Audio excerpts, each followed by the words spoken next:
नमस्कार, सगरमाथा प्राइम समाचारमा स्वागत छ। म अनिल सुनाम। सुरुमा मुख्य समाचार। नेकपा माओवादी केन्द्रको आजको स्थायी कमिटी बैठक सम्पन्न। आगामी सम्मेलनबारे छलफल भएको प्रवक्ता महराको भनाई।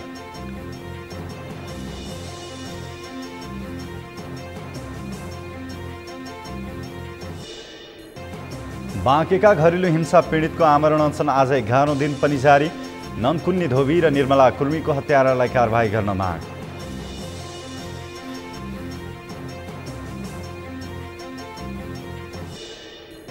देशका अधिकांश स्थानमा वर्षा, उच्च पहाडी र हिमाली भेगमा हिमपात। बिहिबारसम्म सतर्क रहन आह्वान।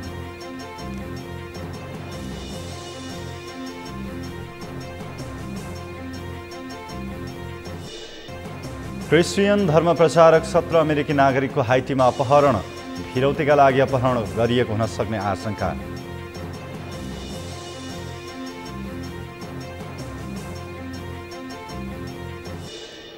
र साफ च्याम्पियनसिपको उपविजेता नेपाली राष्ट्रिय फुटबल टोली स्वदेश फर्कियो। त्रिभुवन अन्तर्राष्ट्रिय विमानस्थलमा भव्य स्वागत।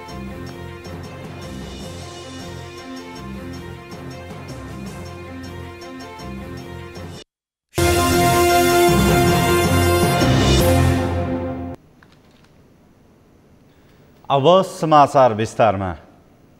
नेकपा माओवादी केन्द्रको स्थायी कमिटीको बैठक पार्टीको आगामी सम्मेलनका बारेमा छलफल भएको छ। आज केन्द्रीय पार्टी कार्यालय पेरिस डाँडामा बसेको पार्टीको स्थायी कमिटीको बैठकमा पार्टीको आगामी सम्मेलनलाई केन्द्रबिन्दुमा राखेर प्रदेश सम्मेलन, स्थानीय सम्मेलन, पार्टी सदस्यता नवीकरण, विभागहरू गठनको विषयका बारेमा छलफल भएको हो। बैठकपछि पार्टीका प्रवक्ता कृष्णबहादुर महराले स्थायी कमिटीको बैठकमा विभिन्न विषयमा छलफल भएको तर निष्कर्षमा नपुगिएको बताउनुभयो। उहाँले स्थायी कमिटीमा उठेका विषयहरूबारे छलफलपछि मात्रै निष्कर्षमा लैजाने बताउनुभयो। आज खास गरेर अरू विषयमा भन्दा पनि आगामी सम्मेलनलाई केन्द्रबिन्दुमा राखेर प्रदेश सम्मेलन, स्थानीय सम्मेलन, पार्टी सदस्यता नवीकरण, विभागहरू गठनको विषयमा विषय प्रवेश गरेको छ। विषय निष्कर्षमा पुगे छैन। भोलि बिहान फेरि 8 बजे किन स्थायी कमिटीको मिटिङ बस्छ र भोलि निर्णय हुन्छ। सबै विषय भोलि प्रवेश गर्छ। पार्टी एकतामा आएका यी सबै विषयमा एजेन्डा प्रस्तुत भएको छ तर छलफल सुरु भएको छ। भोलि मात्रै निर्णय हुन्छ। भोलि पुनः बस्ने गरी अहिलेको बैठक स्थगित। खटपट केही पनि छैन। सबै विषयमा ओपनली छलफल भइरहेको छ। निर्णय नभएनाले मैले तपाईँलाई भन्नु। पार्टीको अर्को स्थायी कमिटीको बैठक मंगलबार बिहान 8 बजे बस्नेछ। मंगलबारको बैठकपछि मात्र स्थायी कमिटीमा उठेका विषयहरूबारे निर्णय गरिने प्रवक्ता महराले बताउनुभयो।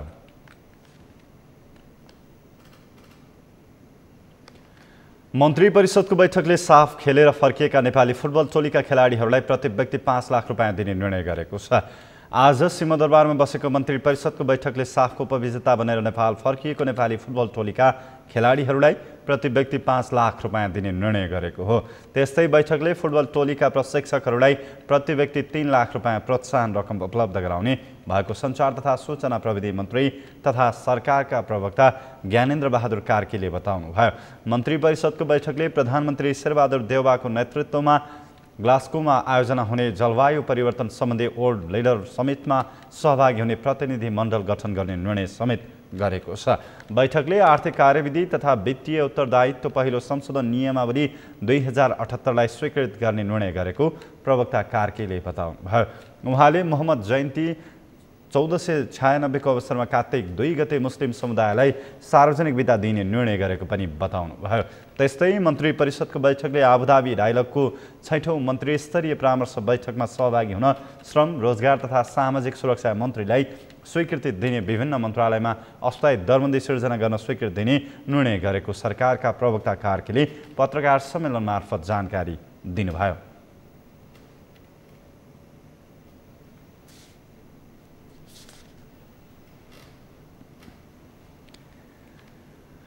मोहम्मद जयन्ती 1496 को अवसरमा कार्तिक 2 गते मुस्लिम समुदायलाई सार्वजनिक बिदा दिने, साफ च्याम्पियनसिप प्रतियोगितामा उपविजेता भएका नेपाली फुटबलका खेलाडीहरूलाई प्रति खेलाडी 5 लाख र प्रशिक्षकहरूलाई 3 लाख प्रशिक्षकहरूलाई 3 लाखका दरले प्रोत्साहन रकम उपलब्ध गराउने। अबुधाबी डायलगको 6औं मन्त्रीस्तरीय परामर्श बैठकमा सहभागी हुन माननीय श्रम, रोजगार तथा सामाजिक सुरक्षा मन्त्रीलाई स्वीकृति दिने। सरकारका प्रवक्ता कार्कीका अनुसार मन्त्री परिषदको बैठकले लोकसेवा आयोग तथा बढुवा समितिको सिफारिस बमोजिम राजपत्राङ्कित प्रथम श्रेणीका विभिन्न पदहरूमा नियुक्ति गर्ने निर्णय समेत गरेको छ। समाजमा हुने कुनै पनि आपराधिक घटनाको रोकथामका लागि सबैभन्दा पहिले प्रहरीले अग्रसरता देखाउँछ। त्यसैले प्रहरीलाई सधैँ सत्य, सेवा, सुरक्षाको नाराअनुसार कर्तव्य पालना गरेको मानिन्छ। तर बाँकेमा त्यस्तो देखिएन। घरेलु हिंसाबाट मारिएकी नकुन्नी धोबी र निर्मला कुर्मीको हत्यारालाई कारबाही गर्न माग गर्दै उजुरी दिन जाँदा प्रहरीले उजुरी दर्ता गर्न मानेनन्। न्याय नपाएपछि उनीहरू पैदल यात्रा गरी काठमाडौँ आएर आमरण अनसन बसेका छन्। 11 दिन अघिदेखिको अनसन अझै पनि जारी छ। एक रिपोर्ट।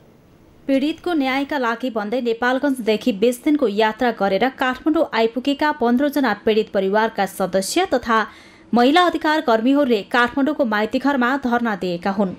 पीडित परिवारले धोबी र कुर्मी दुवैको हत्यारालाई कारबाहीको माग गर्दै आएका छन्। न्यायका लागि रुबी खान लगायतको टोली आमरण अनसन बसेको 11 दिन भइसक्दा समेत सरकारले अभियुक्तलाई पक्राउ गरी अनुसन्धान नथालेको महिला अधिकार मञ्च बाँकेकी केन्द्रीय सदस्य सकिना तेलीले बताइन्। बाँकेमा 2 महिलाहरू नकुन्नी धोबी र निर्मला कुर्मीको परिवारकै मिलेमतोमा हत्या गरिएको भए पनि स्थानीय प्रहरी प्रशासनले मुद्दा दर्ता गर्न आलटाल गरेको र दोषीलाई पक्राउ नगरेको भन्दै पीडित परिवारले दोषीलाई कारबाहीको माग गरी असोज 1 गतेदेखि नेपालगञ्जबाट पैदल यात्रा गरेको थियो। पीडित परिवारले दोषीलाई कारबाही गर्न तथा दोषी उप कारबाही प्रक्रिया अगाडि नबढाउने जिल्ला प्रहरी कार्यालय बाँकेका एसपी श्यामकृष्ण अधिकारी र डीएसपी मधुसूदन न्यौपानेलाई विभागीय कारबाही गर्न माग गर्दै काठमाडौँ स्थित माइतीघर मण्डलामा धरना सुरु गरेको छ। धरनामा बसेकी महिला अधिकार कर्मी सकिना तेलीले आफ्ना माग पूरा नहुन्जेलसम्म धरना जारी रहने बताइन्। समातेका जुन अभियुक्तहरू हुनुहुन्छ हैन, तुरुन्त उहाँलाई जुन निर्मला कुर्मीको अभियुक्त हुनुहुन्छ पासा कुर्मी लगायत 8 जना उहाँलाई तुरुन्त समाती कारबाही गरियोस्। अनि जुन निर्मला कुर्मीको ननकुन्नी धोबीको 2 जना 4 जना मध्ये 2 जना समातेको छ। 2 जना अभियुक्तहरूलाई पनि उहाँलाई समातियोस् र रुबीजीको जुन यही माइती घर मण्डलाबाट ल्यापटप सहितको केही रकम ल्यापटप र रकम सहितको केही ब्याग हराएको छ उहाँको अनि प्रहरीले पनि उलाई दिलाइदियोस् र हामी यहाँबाट गएपछि पनि हामीलाई बस्नको लागि सुरक्षाको व्यवस्था मिलाइदियोस् के।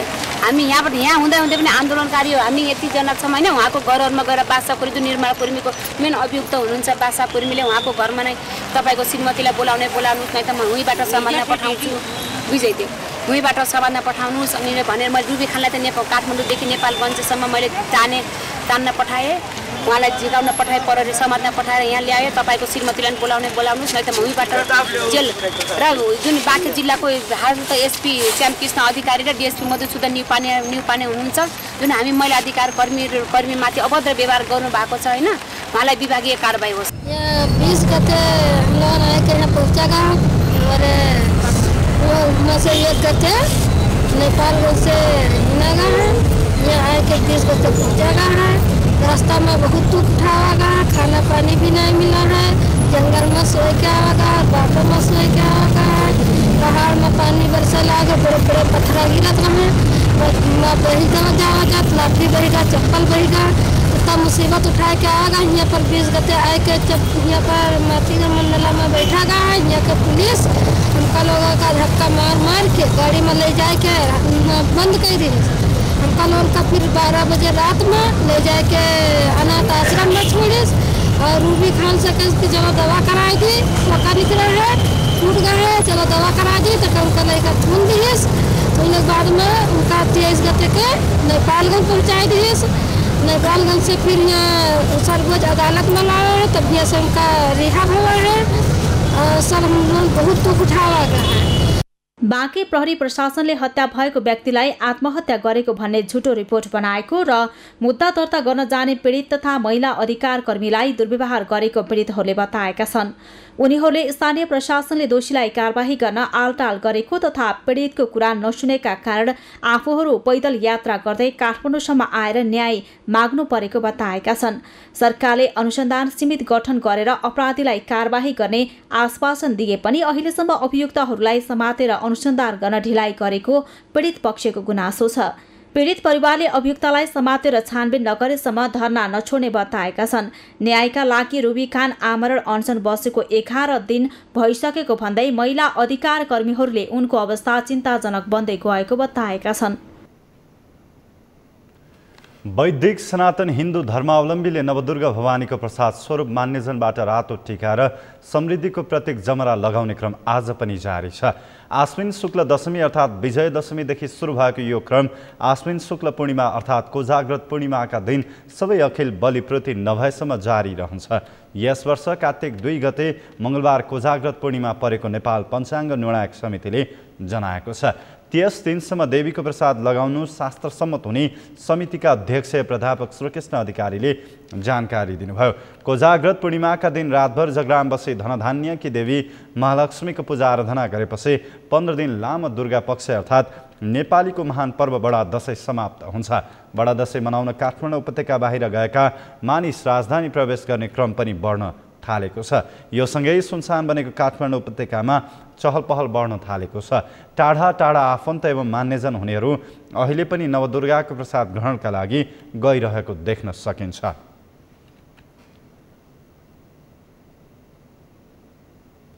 सगरमाथा प्राइम समाचारमा पालो भएको छ विश्रामको विश्रामपछि। देशका अधिकांश स्थानमा वर्षा, उच्च पहाडी र हिमाली भेगमा हिमपात, बिहिबारसम्म सतर्क रहन आह्वान।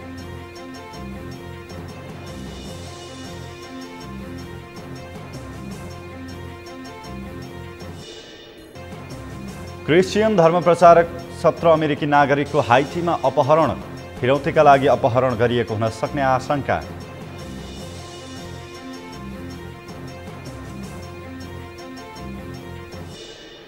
र साफ च्याम्पियनसिपको उपविजेता नेपाली राष्ट्रिय फुटबल टोली स्वदेश फर्कियो। त्रिभुवन अन्तर्राष्ट्रिय विमानस्थलमा भव्य स्वागत।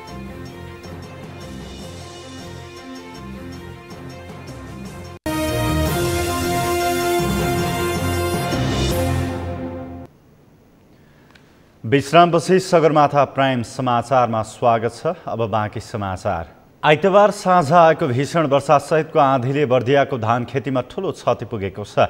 भित्राउने लागेको धानमा क्षति पुगेपछि किसानहरू चिन्तित बनेका छन्। धान बेचेरै गुजारा चलाउने किसानहरू यति बेला साँझ बिहानको जोहो कसरी गर्ने भन्ने पिरलोमा परेका छन्। बर्दियाबाट मुरली घोडियाको रिपोर्ट।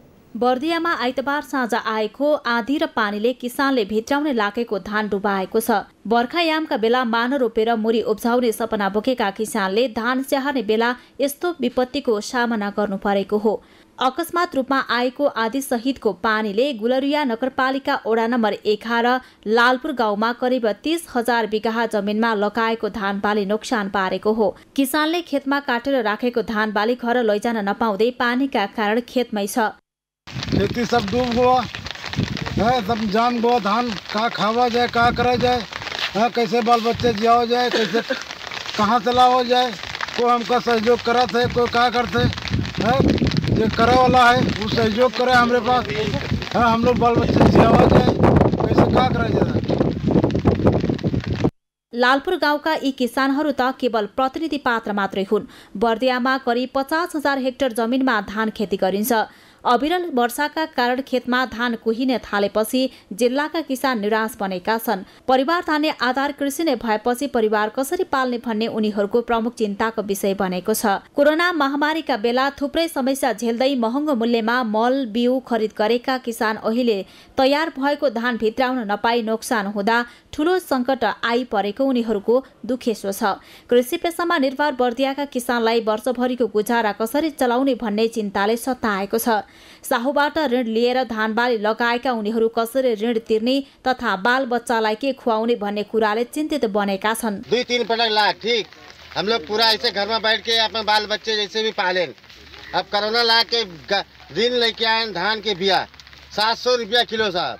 हाँ देखो हेरो मैं जाम गया पूरा 700 रुपया लेके आए, फिर पानी लगाए के दूसर के मंजूरी करके हम लोग खेत के पानी लगाए, बिहार बोए सब कुछ किए। हम लोग के यहाँ पानी की व्यवस्था भी नहीं है। हैं उसके बाद में बैठावागा सुखान धान, फिर पानी लगावागा धान ऐसे ऐसे फला यू, उसके बाद में ये ऐसे ऐसे नुकसान होते से आप कैसे करा जाए। और सब धान बर्बाद हो गया, जब तक भरती रहा है सब वही लगा दियागा। अब हम लोग का खाई, दोसर कोनो काम ही नहीं है, न काम न धाम। अब कहाँ मर जावा जाए, एक उल्टा पुल्टा जात है, यहाँ देखा जात है। और अब करा जाए, कैसे करा जाए, कैसे बच्चा जियावा जाए।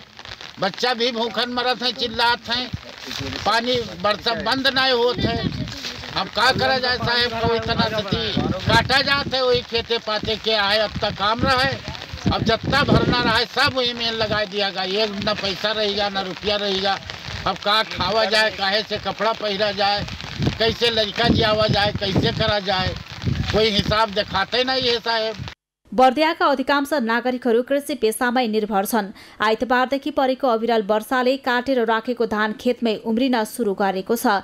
बिक्री पनि गर्न नमिल्ने, घर ल्याएर राख्न पनि नमिल्ने भएको किसानहरू बताउँछन्। आफ्नो पीडा कहाँ बिसाउने भन्ने चिन्तामा उनीहरू छन्। किसानको मर्म बुझी सम्बन्धित निकायले सक्दो सहयोग गरिदिन समेत उनीहरूले आग्रह गरेका छन्। अपने तरफ से नहीं क्षतिपूर्ति के व्यवस्था करावे के नहीं हम सरकार से यूँ मांग करी दन।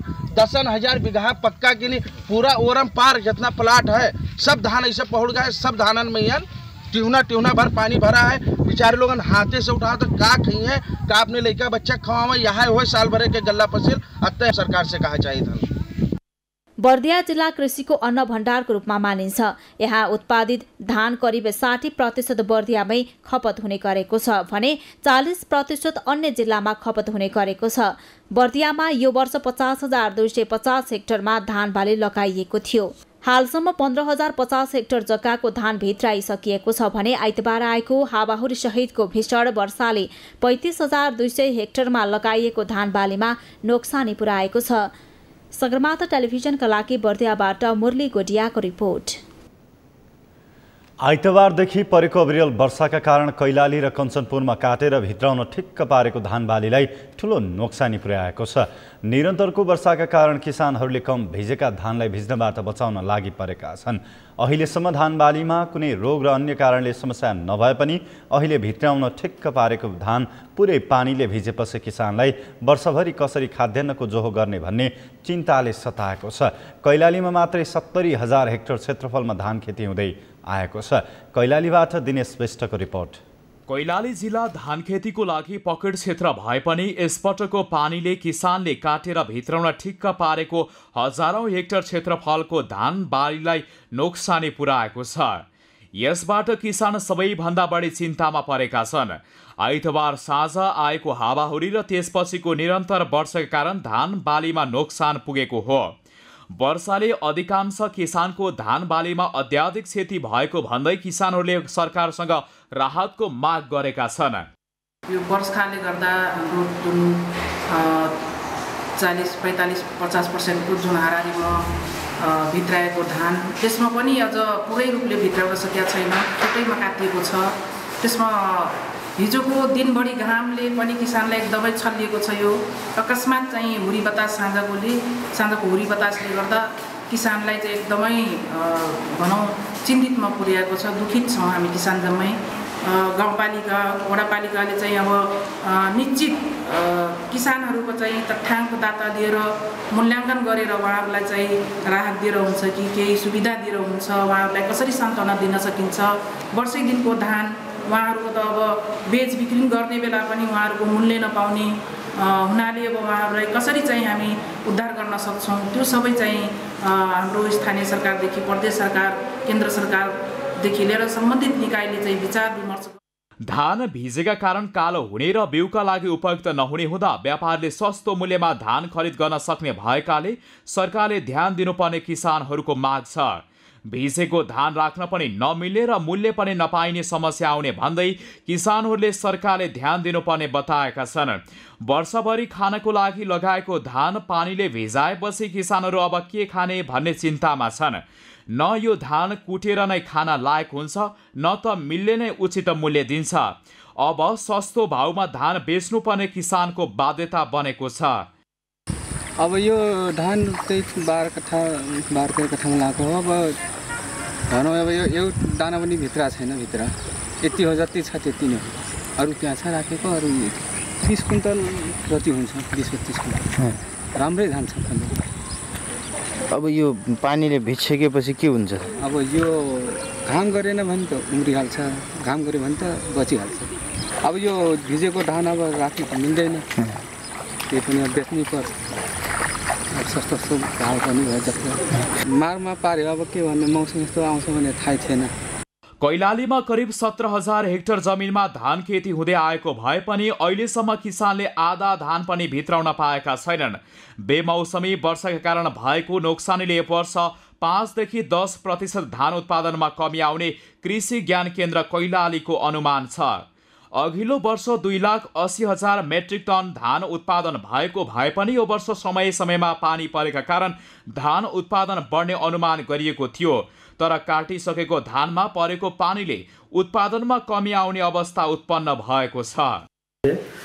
यहाँ भनौँ न सबै तथ्य आइसकेपछि कति किसानलाई राहत दिनुपर्ने, कति बिघाको अथवा कति कुन्टलको लागि राहत दिनुपर्ने, मोटामोटी कति रकम हामीलाई चाहिने भन्ने कुरा हामी प्रदेश सरकारको हाम्रो भूमि व्यवस्था कृषि तथा सहकारी मन्त्रालयसँग अनुरोध गर्नेछौँ। र उहाँहरूले अब उपलब्ध भएसम्म मन्त्रालयबाट र अपुग हुने भएमा मलाई लाग्छ अर्थ मन्त्रालय समेत अथवा आर्थिक मामिला जुन मन्त्रालय हामी मान्छौँ, आर्थिक मामिला त योजना मन्त्रालयसँग अनुरोध गरेर थप बजेट पनि सायद उहाँहरूले व्यवस्था गर्न सक्नुहुन्छ। त्यसैले हामी किसानकै पक्षमा छौँ, किसानकै लागि खोलिएको अफिस हो होइन। तर अब दैविक प्रकोपसँग कोही पनि लड्न सक्दैन, कसैको पनि केही लाग्दैन। त्यसैले हामीले धैर्यता गर्ने र आफूले गर्न सक्ने उपायहरू गर्ने बाहेक कुनै उपाय छैन। र कतिपय प्रधानमन्त्री कार्यक्रम, ब्लक कार्यक्रम भन्ने छ, मुख्यमन्त्री नमुना कार्यक्रम भन्ने छ। त्यो कार्यक्रममा आबद्ध आदरणीय किसान दाजुभाइ दिदीबहिनीहरूलाई म के अनुरोध गर्न चाहन्छु भने त्यसै बजेटबाट उहाँहरूले यो त्रिपालहरू किन्न सक्नुहुन्छ। 50% अनुदानमा हामी त्यो चाहिँ उहाँहरूलाई उपलब्ध गराउँछौँ। वर्षा निरन्तर भइरहेकाले कम भिजेका धानलाई भिज्नबाट बचाउन किसानहरूलाई आग्रह गरिएको छ। किसानहरूले 70 देखि 80% धान काटिसकेकाले यो धानलाई बचाएर मात्र अरू धान काट्न समेत कृषि ज्ञान केन्द्रले आग्रह गरेको छ। सगरमाथा टेलिभिजनका लागि कैलालीबाट दिनेश विष्टको रिपोर्ट। दर्शकवृन्द, आइतबारदेखि परेको वर्षाले देशको पूर्वी तराई र पश्चिम तराईका विभिन्न धान बालीमा असर पुर्याएको छ। आज हामीसँग यिनै विषयवस्तुमा कुराकानीका लागि कैलालीबाट दिनेश विष्ट हाम्रो रिपोर्टर जोडिनु भएको छ। दिनेश विष्टजी, हजुर अनिलजी, यहाँलाई स्वागत छ प्राइम न्युजमा। धन्यवाद। के छ त्यहाँको 70,000 हेक्टर जमिनमा धान खेती हुने कुरा पनि आएको छ र 15,000 करिब 15,000 हेक्टरको धान चाहिँ भित्राएको कुरा छ। त्यहाँको अवस्था अहिले किसानहरूको अवस्था कस्तो छ? पक्कै पनि जुन सुदूरपश्चिम प्रदेशको 2वटा जिल्ला कैलाली र कञ्चनपुर जिल्ला भनेको प्रदेशका अन्य 7वटा जिल्लाको खाद्यान्नको भण्डारका रूपमा पनि चिनिने यी जिल्ला हुन्। गहुँ खेती सँगै धान खेती बढी हुने यी 2 जिल्लाबाट नै सप्लाई हुन्छ। चामल र गहुँ पहाडी जिल्लाहरूमा समेत सप्लाई हुने गरेको थियो। तर यस वर्ष जसरी किसानहरू उत्साहित थिए, बर्सातमा ठिक्क समयमा पानी पनि पर्यो र धान निकै बढी उत्पादन हुने अपेक्षा समेत गरेका थिए। त्यसपछि किसानहरूले अहिले ठिक्क धान काटिरहेको अवस्था थियो। केही किसानहरूले धान भित्राइसकेको अवस्था थियो। असोज अन्तिमतिर भने केही किसान भित्राउने क्रममा थिए। परेका कारणले किसानहरूले धान काटेर खेतमै सुकाउनका लागि राखेको अवस्था थियो। त उहाँले ती धान भित्राउन नपाउँदै हिजो साँझदेखिको वर्षाका कारण धानहरू सबै भिजेको छ। पानीले पुरै धान भिजाइदिएपछि त्यो धानमा ठुलो क्षति पुगेको अवस्था छ। जति उत्पादन हुने अपेक्षा थियो त्यसको करिब आधा जति धानहरूमा क्षति पुगिसकेको अवस्था छ। यो कारणले अब किसानहरू, यहाँका अधिकांश किसानहरू त्यही वर्षभरि उत्पादन गरेको धान तथा गहुँ बेचेर नै अन्य खर्च, छोराछोरी पढाउनेदेखि घर खर्च धान्ने सम्बन्धका किसानहरू हुनुहुन्छ। त्यो कारणले किसानहरू निकै मारमा परेको अवस्था छ। अनिलजी कैलाली कञ्चनपुरको अवस्था। दिनेश, मौसम पूर्वानुमान महाशाखाले बिहिबारसम्म वर्षा हुन्छ भनेको छ। त्यो अवस्थामा अब कति किसानहरू यसै पनि मारमा परिरहेको अवस्था छ। तपाईँले स्थानीय निकायका प्रतिनिधिहरूसँग कुराकानी गर्नुभयो, स्थानीय निकायले के कस्तो अवसर यो अवस्थाको विषयमा के कस्ता कुराहरू, के कस्ता आश्वासनहरू र के कस्तो भूमिका निर्वाह गर्छु भनेको छ? अहिले मुख्यतया अब स्थानीय तहले आफै भन्दा पनि अब स्थानीय तहले ती तथ्याङ्क सङ्कलन गर्नमा जिल्ला ज्ञान केन्द्र त्यसपछि प्रदेशको व्यवस्था कृषि मन्त्रालयसँग सहकार्य गरेर किसानहरूको कति क्षति भएको छ त्यो तथ्याङ्क सङ्कलन गर्नमा सहकार्य गर्छौँ भनेको छ। त्यसपछि स्थानीय तहले त्यस्तो किसानका लागि छुट्टै राहत भने राखेको अवस्था छैन। प्रदेश सरकारको मन्त्रालयले किसानका लागि विपद आइपरेको अवस्थामा राहत कोष छ। त्यो राहत कोषबाट केही सम्बन्ध किसानहरूलाई राहत दिन सकिन्छ भन्ने कुरो कृषि ज्ञान केन्द्रले नै जनाइसकेको अवस्था छ। तर अब त्यो त्यति जति क्षति भएको छ किसानहरूको त्यो भने पर्याप्त नभएको अवस्था हो। त्यस कारणले अब प्रदेशको आर्थिक मामिला मन्त्रालय तथा सङ्घ सरकारले पनि यसमा किसानहरूलाई राहत दिनका लागि सङ्घ तथा प्रदेशको समन्वय र स्थानीय तहले त्यसमा सहकार्य गर्न सक्यो भने किसानहरूलाई थोरै भए पनि राहत उपलब्ध हुन्थ्यो। कतैबाट त्यहाँको प्रदेश सरकारले किसानहरूको पीडामा मलम लगाउने खालका केही वक्तव्यहरू जारी गरेको छैन? केही सूचना छ तपाईँसँग? हालसम्म त्यस्तो प्रदेश सरकार प्रदेशको सम्बन्धित मन्त्रालयले त्यस्तो वक्तव्य जारी गरेको भन्ने हामीले पाएको अवस्था छैन। हुन्छ दिनेश। उहाँ हुनुहुन्थ्यो कैलालीबाट हाम्रो रिपोर्टर दिनेश विष्टजी। अब बाँकी समाचार। मानो रोपेर मुरी भित्राउने आशा बोकेका पश्चिम नवलपरासीका किसानहरूको आशा चकनाचुर भएको छ। आइतबारदेखि परेको अविरल वर्षाका कारण धान बालीमा क्षति पुग्दा किसानहरू निराश बन्न बाध्य भएका हुन्। नवलपरासीबाट राज चौधरीको रिपोर्ट। पश्चिम नवलपरासीमा यस वर्ष धान उत्पादन बढ्ने अनुमान कृषि ज्ञान केन्द्रले गरेको थियो, तर अकस्मात भएको अविरल वर्षाको अनुमान असत्य साबित भएको छ। धान खेतीको पकेट क्षेत्रका रूपमा रहेका पश्चिम नवलपरासीका रामग्राम, सुनवल, पालीनन्दन, श्रावल, बर्दघाट क्षेत्रमा अविरल वर्षाले धान खेतीमा क्षति पुर्याउँदा किसानहरू मारमा परेका हुन्। पानीले डुबो खाने के हो, वर्ष दिन लगाएको खेती हो, सार्ने कि खेतलाई लगाएर सकिन्न, आफ्नो उपाय छैन। अब के हो गर्ने? अब अड्या रोपेको हो, अर्काको खेती एक कट्ठा अड्या रोपेको, अब एक बिघा रोपेको, अब पानीले डुब्यो, अब आफूले के गर्नु? के खाने? हेर्नु पर्यो यताउति भन्ने नि। धान भित्राउने क्रममा काटेर खेतमै सुकाउन राखेको अवस्थामा भारी वर्षा भएपछि बिगो बिगहा जमिनमा काटिएको धान भिजेका छन्। कतिपय स्थानहरूमा भने धानका बोटहरू डुबेका अवस्थामा छ। पाली खान पाइएन, पानीले क्षतिपुत्री बनाइदियो। अब परिवार धेरै छन्, के गरेर पाल्ने हो? मलाई साह्रै चिन्ता छ। मेरो आर्थिक अवस्था, मेरो आम्दानी केही छैन। म के गरौँ, कसो गरौँ भनेर म धेरै चिन्तामा परेर म पागल जस्तै भएकी छु। के गर्ने अब? पश्चिम नवलपरासीको कतिपय स्थानहरूमा काटेर खेतमा राखिएको धान बाढीले बगाएको छ। केही किसानहरूको त धान खेती बाहेक अन्य कुनै विकल्प नभएको अवस्था पनि छन्। काटेर खेतमा सुकाएको सम्पूर्ण धान वर्षाले भिजाएपछि धान खेती बाहेकको अन्य विकल्प नभएका किसानहरूका लागि यो वर्ष भरिको गुजारा कसरी चलाउने भन्ने चिन्ताले सताउन थालेको छ।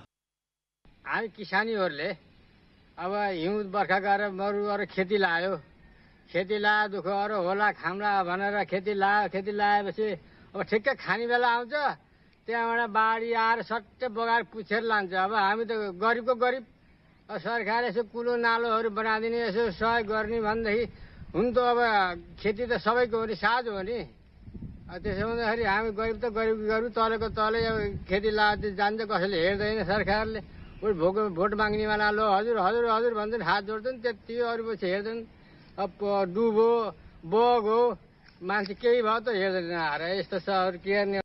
किसानहरूले मौसमी विभागबाट पानी पर्ने सम्भावना भएको सूचना पाएका पनि थिए, तर खेतमा सुकिसकेको धानका बाला केही दिन पर्खँदा खेतमै झर्ने त्रासले त्यति ठुलो पानी नपर्ला भन्ने विश्वासमा धान काट्दा धान भिजेर थप क्षति बेहोर्नु परेको बताएका छन्। अब 10 कट्ठा हो कि रोपेको, अब राम्रै फलेको भए त मेहनत गरे अनुसार हुन्थ्यो कि हो पानीले गर्दाखेरि अब चाहिँ तपाईँको यो ठाउँको अधिकांश चाहिँ बालीहरू यस्तै भएको छ? हजुर सबैको लगभग डुबिरहेको छ, सबैको समस्याहरू यस्तै छ। अब धेरै ठाउँमा यस्तो पर्यो, भाइ बहिनी दिदीबहिनीहरू सबैको अवस्था यस्तै छ। अब सबैले चाहिँ ओसार पसार गरिरहेछन् तर आफ्नो मेहनत त छोडेका छैनन्, तर भए पनि यसमा केही उत्पत्ति होला जस्तो देखिएको छैन। जिल्लामा पछिल्लो समय भित्रिएको प्रविधि कम्बाइन हार्भेस्टर प्रयोग गरी जारी चाडबाडको समयलाई समेत व्यवस्थापन गरी 10% कृषकहरूले भने बाली भित्राइसकेका छन्, तर क्षति बिहोर्नु परेका किसानको अवस्था भने अब के हुने भन्ने बारे अन्यल थपिएको छ। सगरमाथा समाचारका लागि पश्चिम नवलपरासीबाट राज चौधरीको रिपोर्ट। नुवाकोटबाट काठमाडौँतर्फ आउँदै गरेको बस किस्पाङ गाउँपालिका वडा नम्बर 5 मनकामनामा दुर्घटना हुँदा 38 जना घाइते भएका छन्। घाइतेमध्ये 8 जनाको अवस्था गम्भीर भएकाले थप उपचारका लागि काठमाडौँ ल्याइएको छ। किस्पाङ गाउँपालिका 1 भाल्सेबाट त्रिशुली हुँदै काठमाडौँ आउन लागेको बा 4ख 5762 नम्बरको बस आज बिहान 11 बजे मनकामना आइपुग्दा ब्रेक नलाग्दा दुर्घटनामा परेको नुवाकोट प्रहरीले जनाएको छ। जिल्ला प्रहरी कार्यालयका प्रहरी नायब उपरीक्षक हरिबहादुर ओलीका अनुसार यात्रुले खचाखच भरिएको बस मनकामनाको धारपाखो भन्ने स्थानमा अनियन्त्रित भएर दुर्घटनामा परेको थियो। घाइते भएका मध्ये गम्भीर अवस्थाका 4 जनालाई हेलिकप्टर र 4 जनालाई एम्बुलेन्स मार्फत काठमाडौँ ल्याइएको छ। बाँकी 23 जनाको त्रिशुली अस्पताल नुवाकोटमा उपचार भइरहेको छ। घाइते भएका अधिकांश बसको छतमा बसेका यात्रु रहेको प्रहरीले जनाएको छ। बसले नियन्त्रण गुमाउन थालेसँगै छतमा बसेकाहरू हाम फाल्दा टाउको र खुट्टामा चोट लागेको छ। बसको ब्रेक नलागेपछि चालकले विपरीत दिशातर्फ मोडेर बसलाई नालीमा अडाएका कारण ठूलो क्षति हुनबाट जोगिएको किस्पाङ गाउँपालिकाको अध्यक्ष छत्रबहादुर लामाले जानकारी दिनुभयो। दुर्घटनाको समयमा उक्त बसमा 50 जना भन्दा बढी यात्रु रहेको र उनीहरू दसैँ मनाएर काठमाडौँतर्फ फर्कन लागेका थिए।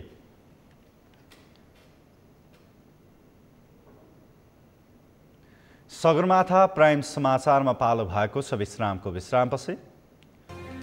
क्रिस्चियन धर्म प्रचारक 17 अमेरिकी नागरिकको हाइटीमा अपहरण, लाखौं अमेरिकी डलर फिरौतीको माग।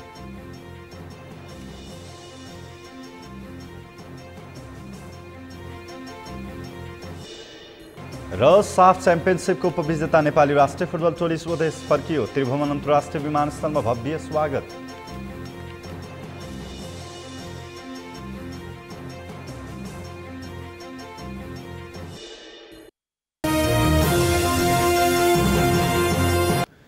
सगरमाथा प्राइम समाचारमा अब पालो खेल समाचारको।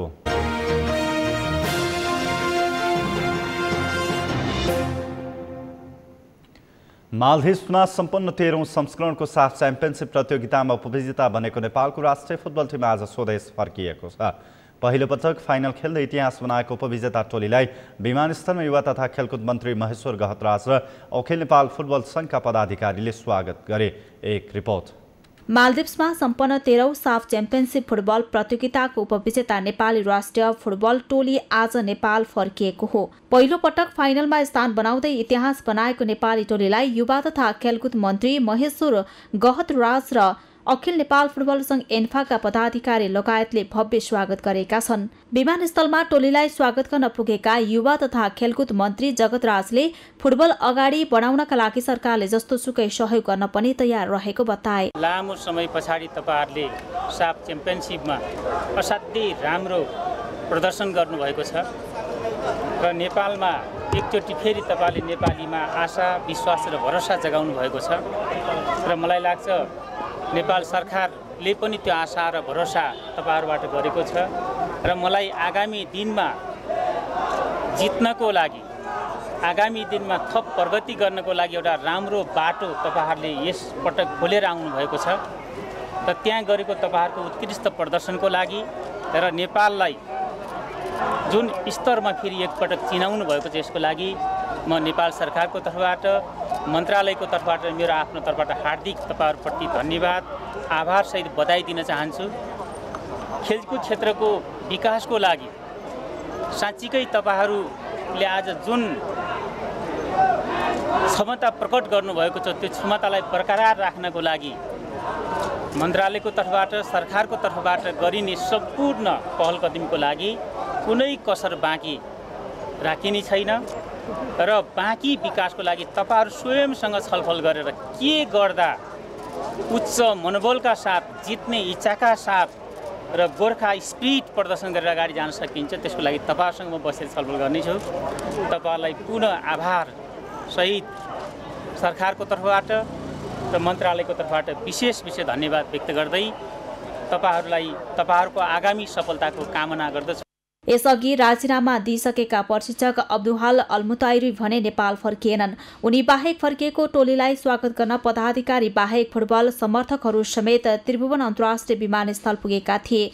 उनीहरूलाई हौसला प्रदान गर्दै नाराबाजी समेत गरेका थिए।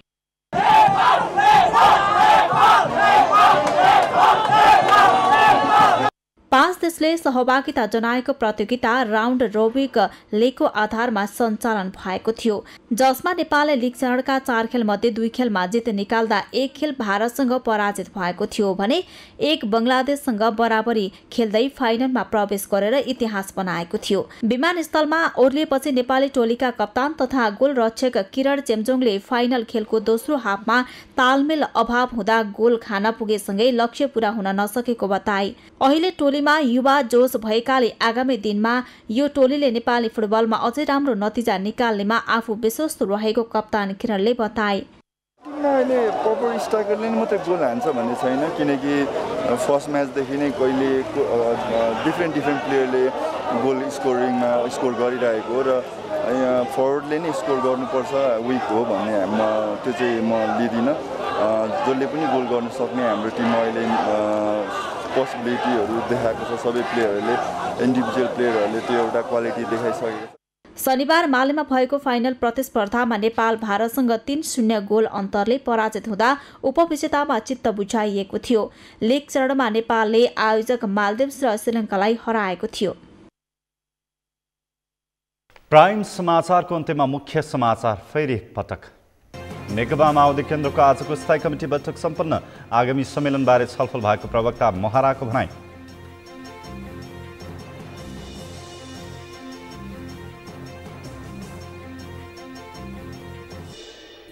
बाँकेका घरेलु हिंसा पीडितको आमरण अनसन आज 11औं दिन पनि जारी।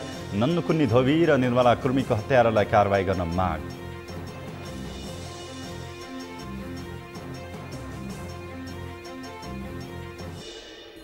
देशका अधिकांश स्थानमा वर्षा, उच्च पहाडी र हिमाली भेगमा हिमपात।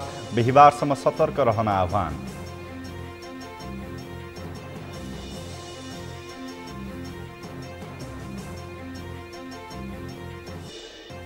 क्रिस्चियन धर्म प्रचारक 17 अमेरिकी नागरिकको हाइटीमा अपहरण।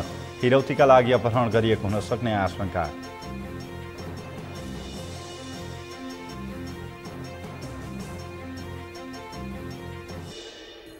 र साफ च्याम्पियनसिपको उपविजेता नेपाली राष्ट्रिय फुटबल टोली स्वदेश फर्कियो। त्रिभुवन अन्तर्राष्ट्रिय विमानस्थलमा भव्य स्वागत।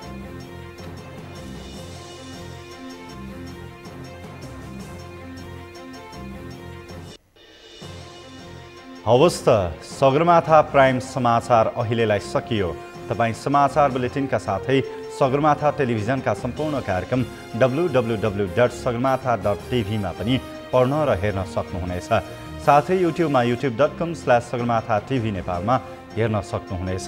साथै तपाईँ हामीलाई फेसबुकमा पनि facebook.com/stv नेपालमा फलो गर्न सक्नुहुनेछ। समाचारको शिखर, नेपालको गौरव, नेपालको पहिलो न्युज च्यानल सगरमाथा टेलिभिजन हेर्दै गर्नुहोला। नमस्कार।